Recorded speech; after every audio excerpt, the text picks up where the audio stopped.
Welcome to another episode of the Catholic Novel. We're going to talk about John Hassler's The Love Hunter. On this series of Catholic novel shows, I think we've done 5 or 6 Hassler novels. This is a very good one. I love the title, The Love Hunter. Maybe that title could be given to almost any Catholic novel. We believe we're made, first of all, we're made out of God freely loves all of us, and we're called to be lovers. I think that the 2 most profound truths about a human person are these 2 truths. Every single person, Catholic, Protestant, Jewish, Islam, Hindu, Buddhist, every single person is unconditionally loved by God, totally loved by God. And you don't have to win it, you don't have to earn it, you don't have to merit it, it's all gift. And the second most important truth is everybody is called to be a gift giver, which is another way of saying everybody is called to be a lover. So to be a lover is everyone's prime vocation. It's my primary vocation, it's Pope Francis' primary vocation. My secondary vocation is to be a priest. Pope Francis' secondary vocation is to be the Holy Father. Someone else to be a lawyer, a doctor, a television producer, okay? So it's a wonderful title. And I've come to believe that there's a recurring theme in Catholic novels, and it seems to be almost always in some way about love and death, okay? So The Love Hunter, I think, is a terrific title. Now, I'm going to read the first page of the novel. There are 3 characters involved in this novel. Larry, his best friend Chris, and Larry's wife Rachel. Reading this first page will give you a sense, and then I'll comment on that, all right? At the appointed time, sunrise, Chris arrived at the Quinn's home in his mint green Chevrolet. He stopped at the curb under the giant elm and saw the front door open and Larry come shuffling out into the sparkling, rain-soaked morning. Before dawn, a thunderstorm had drenched the city, stripping the trees of half their golden leaves and opening this yard to sunlight where yesterday there had been shadow. Larry blinked. His movements were tentative. His face was an oval of ivory and his pale, wispy hair, what remained of it, lifted in the breeze. His brown eyes were dark and damaging. Even from this distance, they pierced Chris's heart. Behind Larry came Rachel in her blue robe. She laid a hand lightly on her husband's shoulder, and the 2 of them moved slowly along the short walk as Chris stepped around the car to open Larry's door, and then stood under the dripping elm watching her approach. This was Rachel the actress, Rachel the jogger, Rachel the woman of compassion and quick moves and brimming good nature. In the sun she was radiant. She too pierced Chris's heart, but not with sorrow or pity, or whatever it was that Larry inflicted.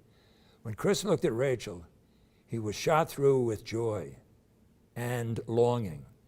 Against the ivy clinging thickly to the front of the home, ivy darkening from green to rust, Rachel's sunlit hair was the color of fire. So Larry has MS. He has multiple sclerosis. He's going to die from it. His wife is Rachel, and his best friend is Chris, and Chris has a strong attraction to Rachel. Now the title of the novel gets its title first from this. Chris has a plan to kill Larry out of mercy. He's his best friend, and he feels that because Larry has actually announced that he wants to die, that Chris will be doing him a favor. So that's the first meaning of The Love Hunter, okay? Now as you read the novel, you'll have to ask yourself, how pure is Chris's intention? Because he's very attracted to Larry's wife. And obviously, if he gets Larry out of the way, maybe a deeper relationship will form between Chris and Rachel.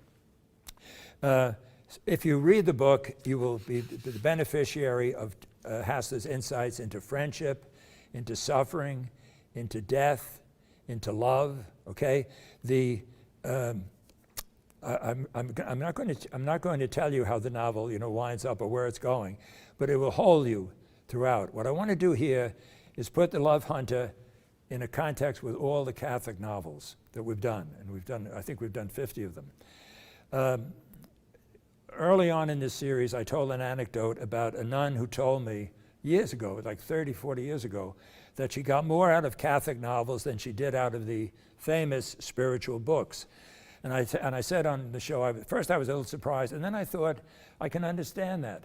They're religious stories, and every great novel is somehow about the reader. I mean, if it is a great novel, it's telling us something very profound about human nature. So here's what I want to do. I'm not claiming novels should be proselytizations or homilies or sermons. No, they have to be works of art. But Walker Percy and Flannery O'Connor both said to write a religious novel in the contemporary world is very dangerous, because the question is there an audience?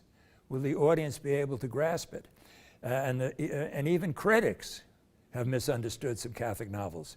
So I want to just reflect with you for a moment on two terms that Catholics use all the time and connect it with the Catholic novels. One is revelation, that there's a divine message from God, and the other is faith, which is a word we all throw around. You know, keep the faith, increase the faith, pray for more faith. Okay, so I'm going to talk about those two in relation to a Catholic novel.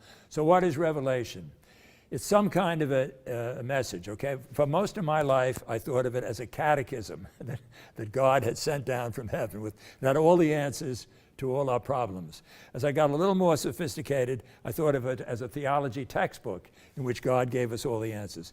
But I thought of it largely as an intellectual thing. I thought of it largely as a knowledge thing. And what is faith?